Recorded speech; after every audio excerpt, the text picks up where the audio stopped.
Comentários sobre o Viver. Volume 2. Breves textos. Livro de Jiddu Krishnamurti. O medo da morte. No solo vermelho, na frente da casa, havia uma quantidade de flores parecidas com trompas, com miolos dourados. Tinham grandes pétalas cor de violeta e um perfume delicado.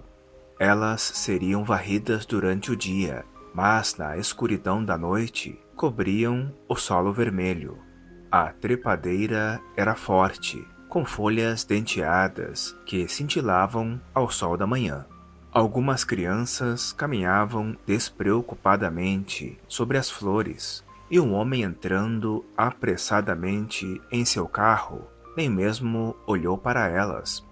Um passante pegou uma, cheirou-a e a levou embora para soltá-la logo depois. Uma mulher, que devia ser uma empregada doméstica, saiu da casa, pegou uma flor e a colocou nos cabelos. Como eram bonitas aquelas flores e com que rapidez estavam murchando ao sol. Sempre me senti atormentado por algum tipo de medo. Quando criança, eu era muito tímido, retraído e sensível, e agora tenho medo da velhice e da morte. Sei que todos vamos morrer, mas nenhuma racionalização parece acalmar esse temor. Ingressei na Sociedade de Pesquisas Mediúnicas, compareci a algumas sessões espíritas e li o que os grandes mestres falaram sobre a morte, mas o medo dela ainda está presente. Até tentei a psicanálise, mas isso também não funcionou. Esse medo se tornou realmente um problema para mim. Acordo no meio da noite com sonhos apavorantes, e todos eles são, de um modo ou de outro, em relação à morte. Tenho um medo invulgar de violência e morte. A guerra foi um pesadelo contínuo para mim, e agora estou de fato muito perturbado. Não é uma neurose, mas consigo perceber que pode vir a sê-lo. Já fiz tudo o que podia para controlar esse medo. Tentei fugir dele, mas, no final, não consegui me livrar. Ouvi algumas palestras bastante tolas sobre reencarnação e estudei um pouco as literaturas hindu e budista relacionadas ao tema.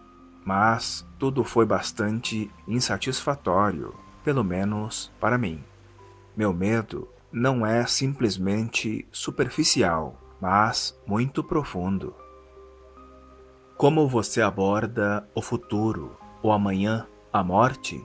Você está tentando encontrar a verdade da questão ou busca ser reconfortado por uma confirmação gratificante de continuidade ou de aniquilação?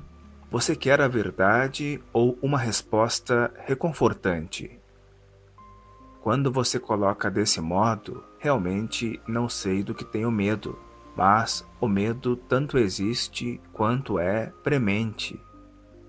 Qual é seu problema?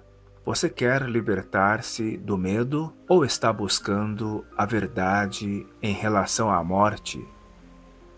O que você quer dizer com a verdade em relação à morte? A morte é um fato inevitável. Faça o que quiser. Ela é irrevogável, final e verdadeira. Mas você quer conhecer a verdade do que está além da morte? De tudo o que estudei e de algumas materializações que vi nas sessões espíritas, há, obviamente, algum tipo de continuidade após a morte.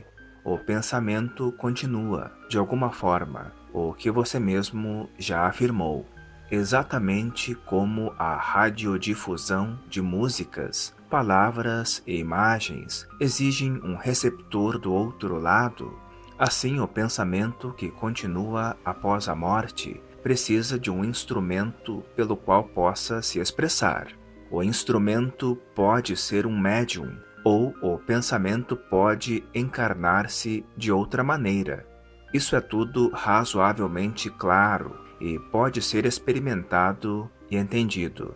Porém, apesar de eu me haver aprofundado um pouco nesse assunto, ainda existe um medo insondável que acho que está definitivamente associado à morte. A morte é inevitável. Pode-se dar um fim à continuidade, ou ela pode ser alimentada e mantida. Aquilo que tem continuidade jamais pode renovar-se, nunca pode ser o novo, não pode jamais entender o desconhecido. Continuidade é duração, e aquilo que é perene não é o atemporal. Ao longo do tempo, da duração, o atemporal não existe. Precisa haver fim para o novo existir.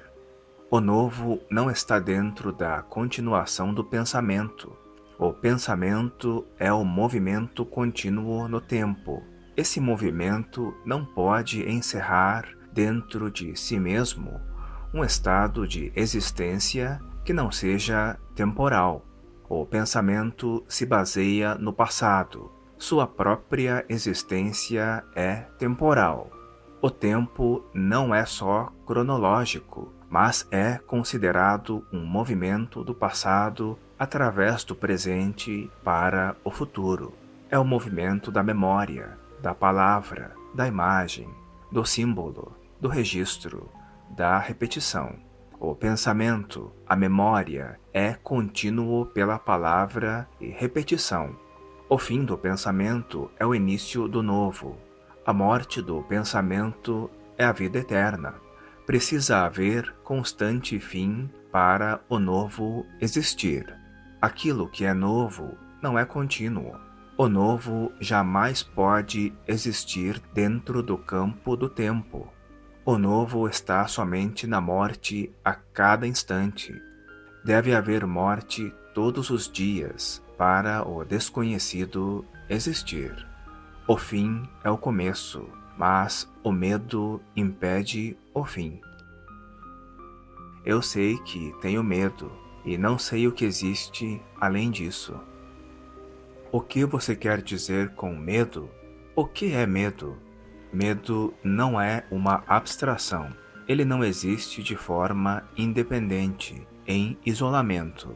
Ele toma forma somente em relação a algo. No processo do relacionamento, o medo se manifesta. Não existe medo separado de relacionamento. Então, do que é que você tem medo? Você diz que tem medo da morte. O que você quer dizer por morte? Embora tenhamos teorias, especulações e existam certos fatos observáveis, a morte ainda é o desconhecido. Seja lá o que saibamos sobre ela, a própria morte não pode ser trazida para o campo do conhecido. Nós estendemos a mão para entendê-la, mas ela não está lá. A associação é o conhecido, e o desconhecido não pode ser transformado em conhecido. O hábito não consegue captá-la, portanto, há medo. O conhecido, a mente, poderá algum dia abarcar ou conter o desconhecido? A mão que se estende pode receber apenas o reconhecível. Ela não pode segurar o irreconhecível. Desejar experienciar é dar continuidade ao pensamento, é dar força ao passado, é incrementar o conhecido. Você quer experienciar a morte, não é? Embora vivo, você quer saber o que a morte é. Mas você sabe o que é viver? Você conhece a vida somente como conflitos, confusões, antagonismos, alegrias e dores passageiros. Mas isso é a vida? A luta e o sofrimento são a vida? Nesse estado que chamamos de vida, queremos experienciar algo que não está em nosso próprio campo de consciência. Essa dor, Essa luta, o ódio que está envolto na alegria, é o que chamamos de viver. E queremos experienciar algo que é o oposto do que chamamos viver. O oposto é a continuação do que é, talvez modificado, mas a morte não é o oposto, é o desconhecido.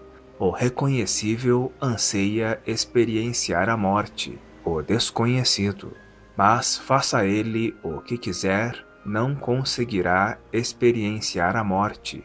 Portanto, ele tem medo. É isso? Você expôs isso com clareza. Se eu pudesse conhecer ou experienciar o que é a morte enquanto estou vivo, então certamente o medo cessaria. Como você não pode experienciar a morte, tem medo dela. Pode o consciente experienciar aquele estado que não é para ser trazido para a existência pelo consciente? Aquilo que pode ser experienciado é a projeção do consciente, o conhecido. O conhecido só pode experienciar o conhecido. A experiência está sempre dentro do campo do conhecido. O conhecido não pode experienciar o que está além de seu campo. Experienciação é completamente diferente de experiência. A experienciação não está dentro do campo do experienciador, mas quando a experienciação desaparece gradualmente, o experienciador e a experiência tomam forma, e então a experienciação é trazida ao campo do conhecido. O conhecedor, o experienciador, anseia pelo estado da experienciação, o desconhecido. E quando o experienciador, o conhecedor, não consegue entrar no estado da experienciação, ele tem medo. Ele é o medo. Ele não está separado dele. O experienciador do medo não é um observador dele. Ele é o próprio medo, o mesmo instrumento do medo. O que você quer dizer com medo? Eu sei que tenho medo da morte. Não sinto que eu seja o medo, mas tenho medo de algo. Eu tenho medo e sou separado do medo. O medo é uma sensação distinta do eu que está olhando para ele, ou analisando. Eu sou o observador e o medo é o observado. Como o observador e o observado podem ser o mesmo? Você diz que você é o observador e que o medo é o observado. Mas é isso mesmo? Você é uma entidade separada de seus atributos? Você não é idêntico a seus atributos? Você não é seus pensamentos, emoções, etc. Você não está separado de seus atributos, de seus pensamentos. Você é seus pensamentos. O pensamento cria o você, a entidade supostamente separada. Sem pensamento, o pensador não existe. Ao ver a impermanência de si mesmo, o pensamento cria o pensador como o permanente, o duradouro, e o pensador depois se torna o experienciador, o analisador, o observador separado do transitório. Todos ansiamos por algum tipo de permanência, e percebendo a impermanência em nós, o pensamento cria o pensador, que é supostamente para ser permanente.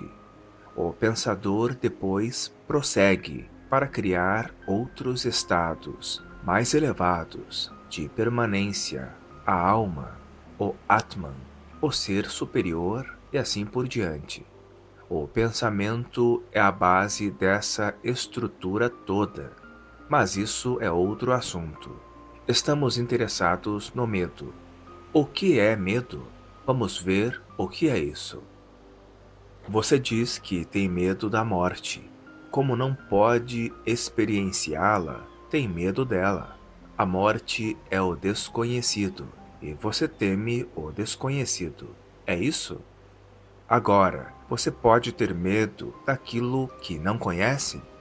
Se algo lhe é desconhecido, como você pode ter medo disso? Você está realmente com medo não do desconhecido, da morte, mas da perda do conhecido, porque isso pode causar dor ou levar embora seu prazer, sua satisfação. É o conhecido que causa medo, não o desconhecido. Como o desconhecido pode causar medo? Ele não é mensurável em termos de prazer e dor. Ele é desconhecido. O medo não pode existir por si mesmo. Ele vem em relação a algo. Você está realmente com medo do conhecido na relação dele com a morte, não é? Como você se prende ao conhecido, a uma experiência, tem medo do que o futuro possa ser. Mas o que pode ser o futuro é simplesmente uma reação, uma especulação, o oposto do que é. É isso, não é? Sim, parece que é isso. E você conhece o que é? Você o entende? Você abriu o armário do conhecido e olhou para ele? Você também não tem medo do que pode descobrir lá? Você já investigou o conhecido? O que você possui? Não, ainda não. Sempre vi o conhecido como natural. Aceitei o passado como se aceitam a luz do sol ou a chuva. Nunca considerei isso. A pessoa é quase inconsciente dele, como o é de sua sombra. Agora que você mencionou isso, acho que também tenho medo de descobrir o que pode haver lá. A maioria de nós não tem medo de olhar para si mesmo. Podemos descobrir coisas desagradáveis, então achamos melhor não olhar. Preferimos ser ignorantes ao que é. Não temos medo apenas do que pode ser no futuro, mas também do que pode ser no presente. Temos medo de conhecer a nós mesmos como somos, e essa evitação do que é está fazendo com que tenhamos medo do que possa ser. Abordamos o suposto conhecido com medo e também o desconhecido, a morte. A evitação do que é o desejo por gratificação. Nós estamos buscando segurança, exigindo constantemente que não haja perturbação. E esse desejo de não sermos perturbados nos faz evitar o que é e temer o que poderia ser. Medo é a ignorância do que é, e nossa vida se passa em um constante estado de medo. Mas como alguém se livra desse medo? Para se livrar de algo, você precisa entender esse algo. Há medo ou apenas o desejo de não ver? É o desejo de não ver que causa medo. E quando você não quer entender o total significado do que é, o medo atua como uma defesa. Você pode viver uma vida gratificante ao evitar deliberadamente toda a investigação do que é. E muitos fazem isso, mas eles não são felizes, nem o são aqueles que se divertem com um estado superficial do que é. Somente aqueles que são sinceros em sua investigação podem estar conscientes da felicidade. Só para eles há libertação do medo. Então, como a pessoa vem a entender o que é? O que é deve ser visto no espelho do relacionamento, em relação a todas as coisas. O que é não pode ser entendido em recolhimento, em isolamento. Ele não pode ser entendido se houver o intérprete, o tradutor que nega ou aceita. O que é só pode ser entendido quando a mente está completamente passiva, quando ela não está atuando sobre o que é. Não é extremamente difícil ser passivamente consciente? É, enquanto há pensamento.